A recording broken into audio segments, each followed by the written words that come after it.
Today I'm going to talk about something so controversial that most people don't want to think about it, much less talk about it. Now, I am not a theologian or a scientist. I'm just a guy painting his fence. But painting a fence takes a lot of time, so it gives me a lot of time to think about things.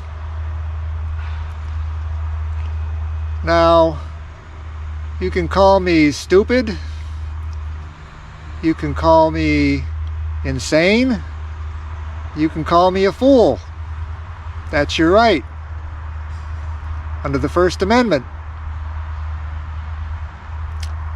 But also under the First Amendment, I have the right to say what I want. So, I'm going to tell you some things maybe you don't want to hear. But these are just my insane ramblings, so you can take it as you will.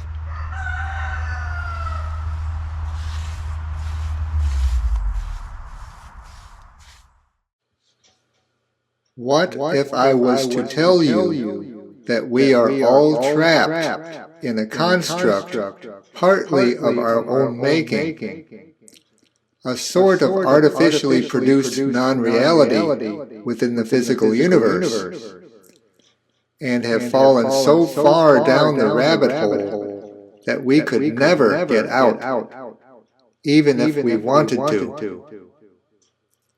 Sounds like fantasy? Well, they say that truth is stranger than fiction, so the next few minutes may surprise you. Now, I am not proposing that what I am about to say is true. After all, truth is sometimes pretty hard to prove. But after listening to what I have to say, perhaps your understanding of what you thought was real will be upturned somewhat, and you may afterwards look at the world in a slightly different way. For much of human existence, people lived according to the repeated flow of nature. The daily passing of the sun across the sky, and at night, the stars. The cycle of the 4 seasons of spring, summer, fall, and winter, and they planned their lives according to them. Life went slowly and according to natural laws. But with the advance of civilization and our increasingly complex lives, it became necessary to arrange our time more carefully. And so, artificial means of scheduling our activities became necessary. At first, this was provided by simple methods, such as sundials, water clocks, hourglasses, and the segmentation of the day into periods, such as the 24-hour cycle we use today. With the invention of mechanical clocks in about the 13th century, more precise methods of keeping time were made possible, and by the 18th and 19th centuries, and the advent of the Industrial Revolution, mechanical timekeeping devices became commonplace. By the 20th century, our very lives depended on these creations meant to order our society, and now we cannot live without them. If you don't believe this, try to go without a clock for one day, and you will see what I mean. It is perhaps unfortunately true that in our busy, ever-changing modern world, it is almost a necessity to be precise. It would be almost impossible for our society today to perform our daily activities like our ancestors did thousands of years ago. And perhaps that is why the first clocks were invented.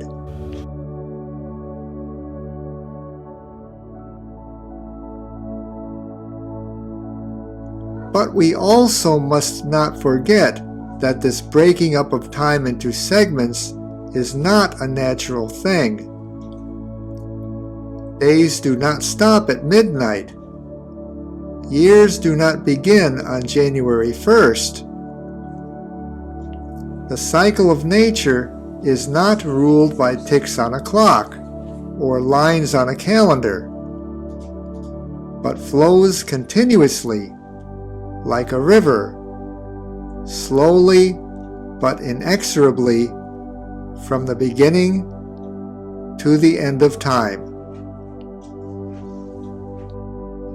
Perhaps this is something we have forgotten in our daily race to keep up with the clock, an instrument that has only one purpose: to tell us where we are at the moment in the artificial cycle that we have created. Knowing what time it is so important to us. But how much do we really know about this thing which rules our lives? Have you ever stopped for a moment and asked yourself what time is exactly? To help answer this, I have requested the assistance of my cat, Orange. I call her 5 o'clock cat because she gets me up at about 5 a.m. every day, whether I have to go to work or not. Orange doesn't look at a clock to give her the time. She uses her natural instinct, as do all animals, to tell her when to eat, sleep, and do all things in between. I think early people were a lot like that. They lived their lives close to nature and were part of it, not like today, where people have enclosed themselves in artificially created environments, surrounded by machines which supposedly make our lives better and easier, but in fact take us further and further from the natural world.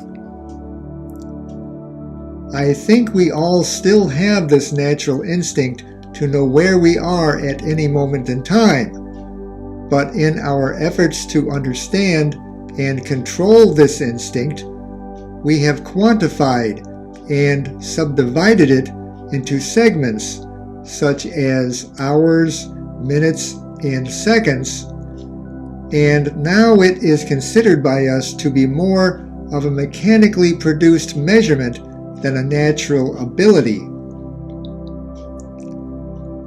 But a measurement of what? Well, the measurement of the physical universe is rather straightforward.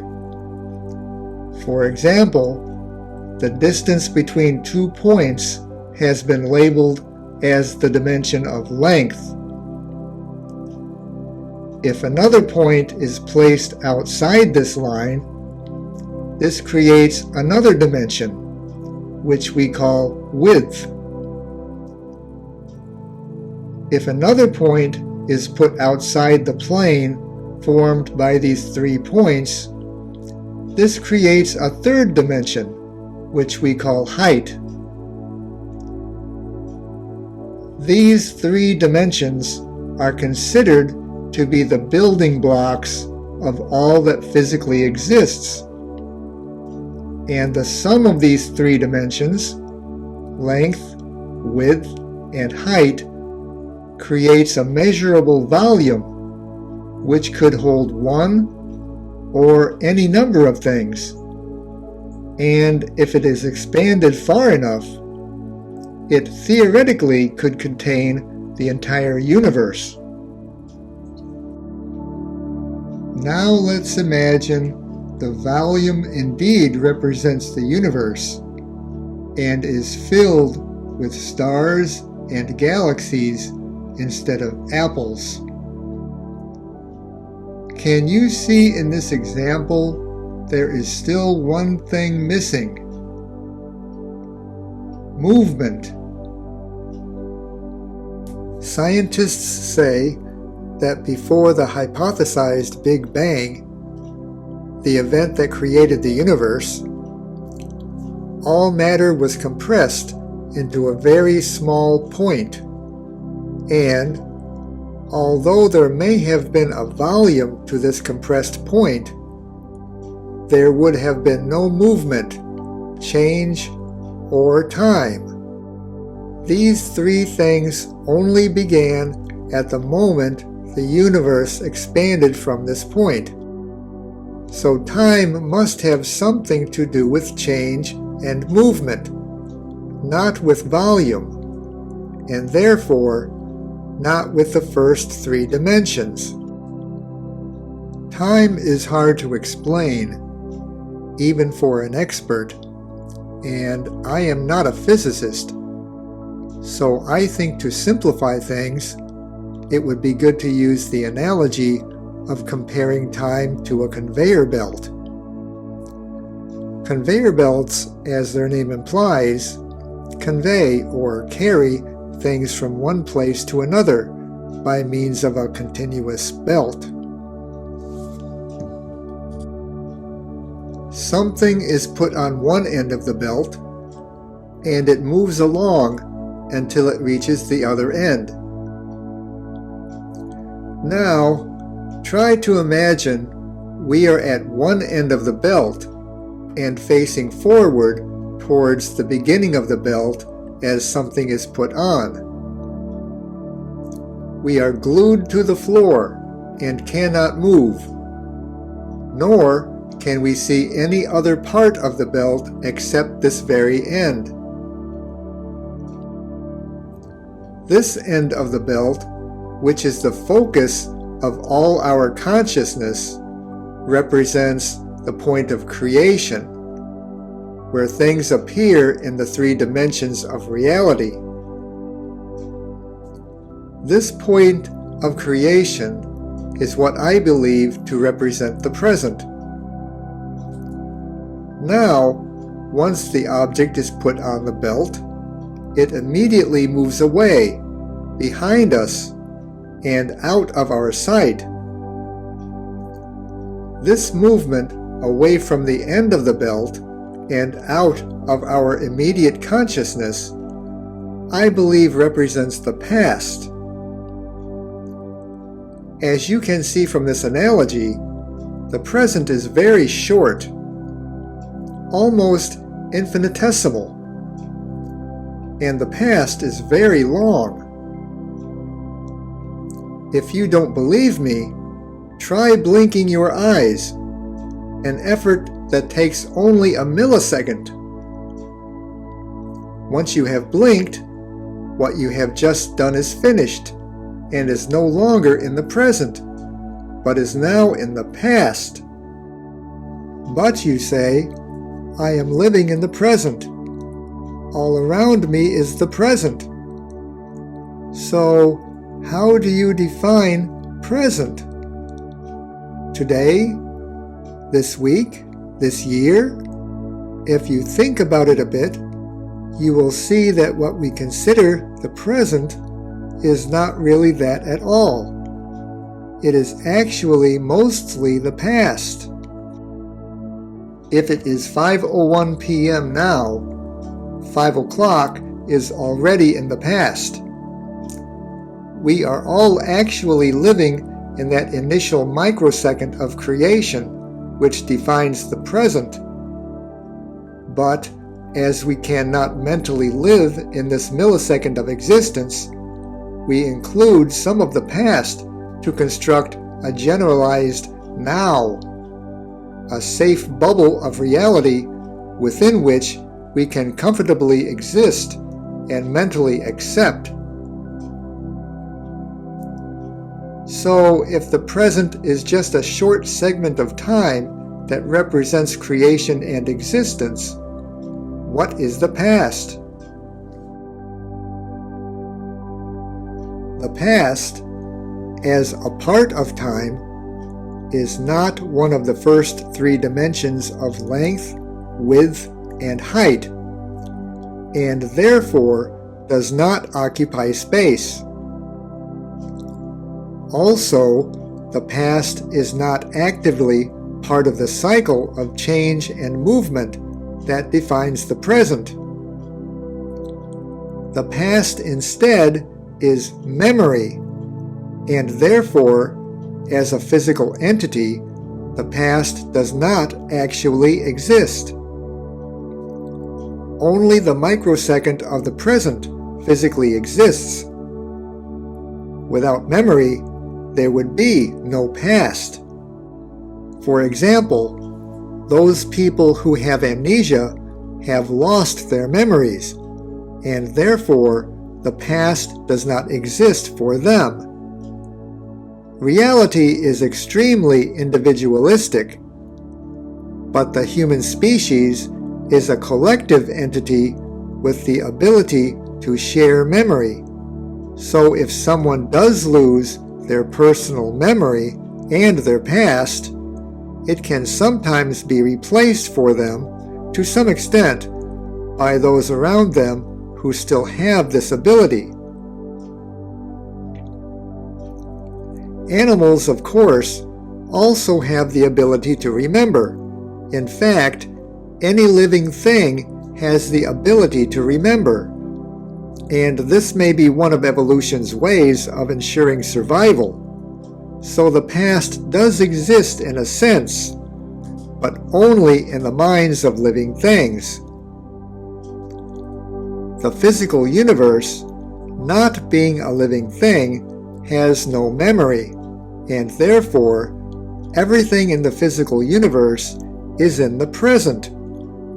Unless, of course, one considers the universe itself to be a living thing. But that leads to philosophical doors which I hesitate to open.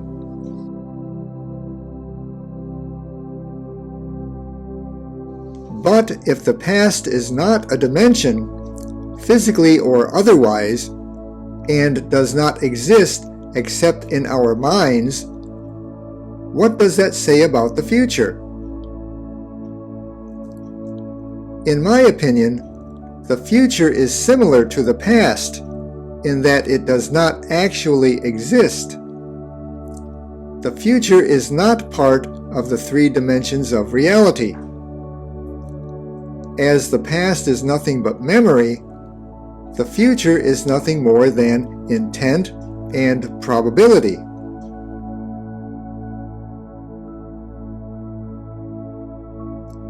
Living beings have something called consciousness, an awareness of being, and linked to this consciousness are two important abilities, intent and memory.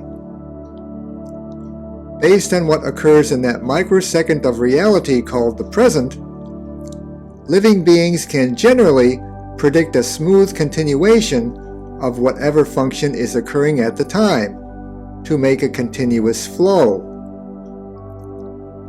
This intent, or prediction, is what I guess could be called the future. The future is not a place or a dimension. It is simply a desire to continue the present function based on predictability and probability. If I am typing on my computer, I can almost certainly guess that I will be able to finish my sentence, and so I can with some certainty predict my immediate future. Of course, I may suddenly die from a heart attack, but because my health is, at present, very good, the probability of that happening is low, and I can, for the most part, dismiss this possibility from my consciousness, and instead focus on the more probable outcome of finishing my task. It is entertaining to see movies about time travel, and visits to and from the future. But think about it. If the future was a dimension that actually exists, and time machines were able to be invented in the future, then we should have visitors from the future popping up all over the place. But how many time travelers have you seen lately? The future does not exist. It is not a place, nor a dimension. Nothing can come from there or go there. As with the past, the future is simply a projection of our present consciousness, the past being memory, the future being intent. So, though the future only exists as a concept, the past, though now only memory, did actually once happen. So I suppose that, theoretically, if you really wanted to return to a point in the past, you may be able to do so. But as the Earth is just a small component in an infinite universe that is constantly in motion, and all things are connected, I would think you would have to reposition everything in the universe to the exact position it was in at the time you wanted to visit. And that, of course, is impossible. So, if you can entertain all the strange notions I have brought forward today, you may come to realize that we are apparently all living in what amounts to be largely an illusion, a thin slice of consciousness sandwiched between memory and intent, and tied together by an artificially created construct that we have labeled as time. But we must remember that humanity is a mentally collective organism of sorts, so though an individual's consciousness and experience of the present is different and unique, memory and intent can be shared and transmitted not only between contemporaries, but also between generations in a never-ending cycle. If this memory and intent expands from an individual to society at large, I guess this is what may be called, in a collective sense, the future and the past. So, if you look at all I have had to say, it may now be hypothesized that time is something that living beings, that is, humans, animals, plants, and all other forms of life, use as a means of ordering reality, to help them survive in a hostile and unforgiving universe. The universe has no need for us. It did not make its rules for us to follow or even understand, but to satisfy its own requirements. But as we live within its folds, we must follow its rules as best we can. And so our minds have invented ways to deal with existence within it. The universe, not being alive as far as we understand things, has no need to remember the past, no need to plan for a possible future. And as far as the universe is concerned, the past and the future do not exist. For it, everything is in the present, and all that exists functions in that infinitesimal moment when things move, when things change, what we humans call time.